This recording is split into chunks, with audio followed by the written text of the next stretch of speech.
Halo semua, selamat datang di tutorial ini. Kali ini kita akan membuat dataset klasifikasi. Bersama saya, Fajar Mubarak Herfilanda. Halo teman-teman, Pak Budi, selamat malam. Perkenalkan aku Fajar Mubarak Herfilanda dengan NIM 56 Di sini ya sesuai tugas yang diberikan pada minggu lalu oleh Pak Budi, dimana ini kan rekam seluruh aktivitas Anda, videokan dengan wajah Anda terlihat dan upload ke YouTube. Lalu ini disuruh bikin klasifikasi dalam R, berarti menggunakan RStudio, dimana menggunakan dataset dari website yang udah diberikan ini. Lalu tetapkan fungsi dan output, dan terakhir lakukan tes dengan data baru, data testing. Nah, langkah pertama kita buka dulu nih website yang udah diberikan Pak Budi itu.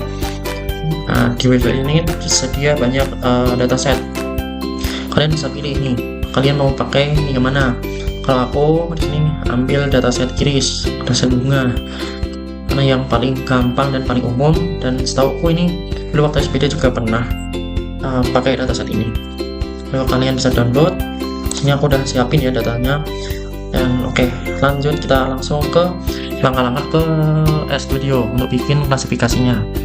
Kalau dari aku ada 5 nih klasifikasi, 5 langkah untuk bikin klasifikasinya. Yang pertama, mengaitkan package, kedua membaca menata data, ketiga membagi data, keempat membuat dan gambar pohon, karena di sini aku menggunakannya diagram tree. Lalu terakhir ujian model dan evaluasi operasi. Oke, langkah pertama kita mengaitkan package dulu. Ini aku sambil lihat ya langkah-langkah sebelumnya, kan aku udah bikin dulu dan sebelum aku bikin videonya. Ini akan tulis code-nya terlebih dahulu, nanti baru aku jelasin setiap baris code-nya, setiap barisnya.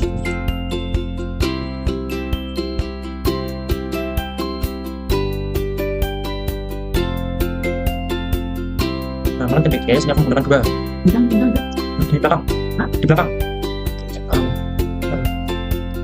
Ini dari add ini fungsinya itu digunakan untuk membuat poin keputusan, sedangkan yang dari add plot fungsinya untuk memvisualisasikan diagram agar mudah dibaca nantinya. Oke, kita bisa jalanin dulu ini. Setelah jalanin, lalu lanjut ke langkah kedua, metadata. Ini sama ya, aku coba tulis dulu, nanti baru aku jelasin.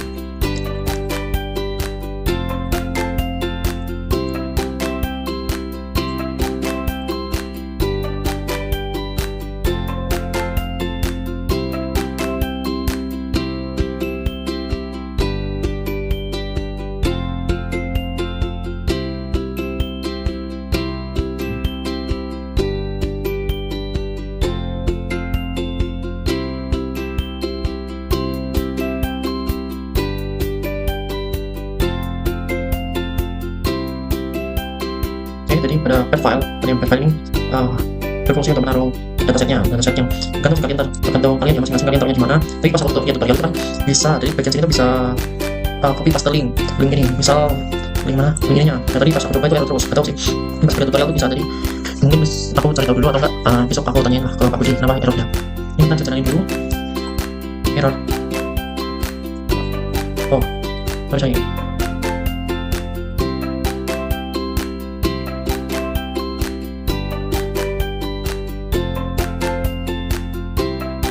Kalau udah berhasil, bagian kanan atas ini muncul nih data set yang kalian pilih. Hanya udah muncul, tapi dari pilihan kolom tabel ini kan masih V1, V2. Nah, ini kita ganti dulu nih agar mudah dibaca dan dipahami. Caranya, ini aku udah ini aja ya, biar cepat ini.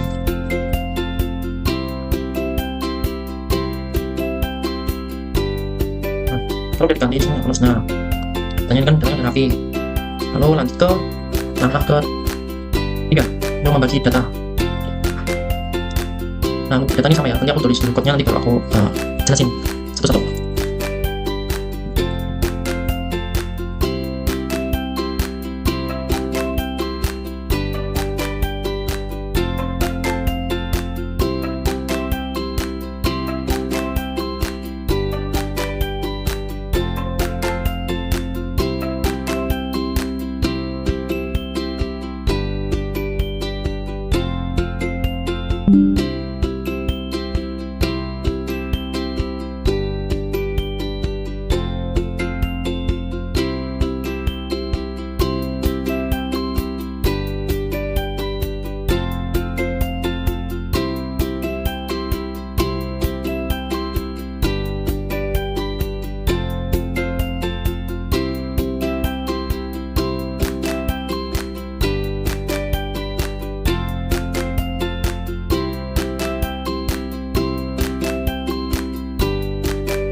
Jadi dalam machine learning, data wajib dibagi dua. Itu bagi sampel ini membagi data dengan proporsi 80% dan 20%. 80% untuk data train dan 20% untuk data testing. Data train dipakai untuk melatih agar mesin pintar, dan dataset dipakai sebagai soal ujian untuk menguji seberapa akurat model kita nanti. Fungsi dataset 123 ini berfungsi untuk agar acak datanya konsisten jika program dijalankan ulang. Selanjutnya ke langkah keempat, untuk membuat dan menggambar diagram pokoknya.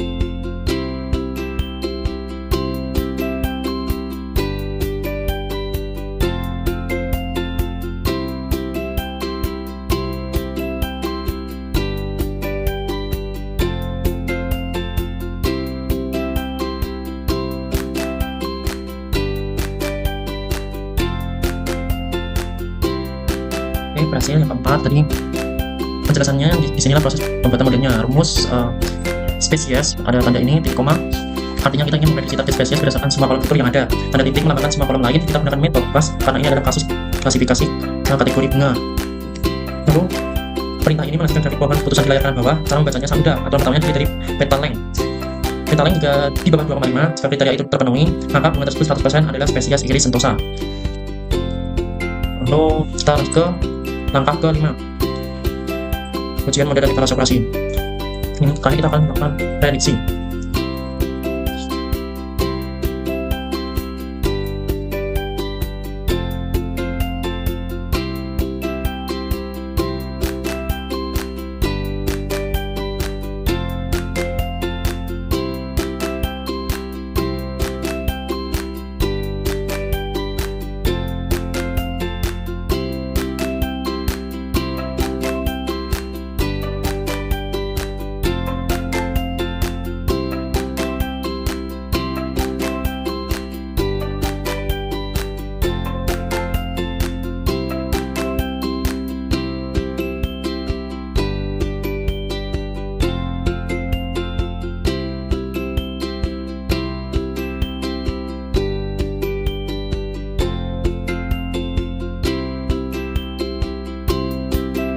Evaluasi.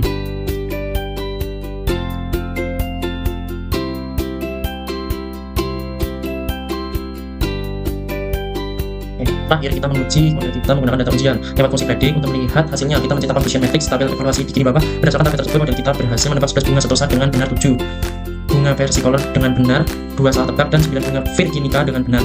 Ini membuktikan bahwa model pohon keputusan kita memiliki akurasi yang sangat tinggi. Jadi mungkin cukup sekian dari aku.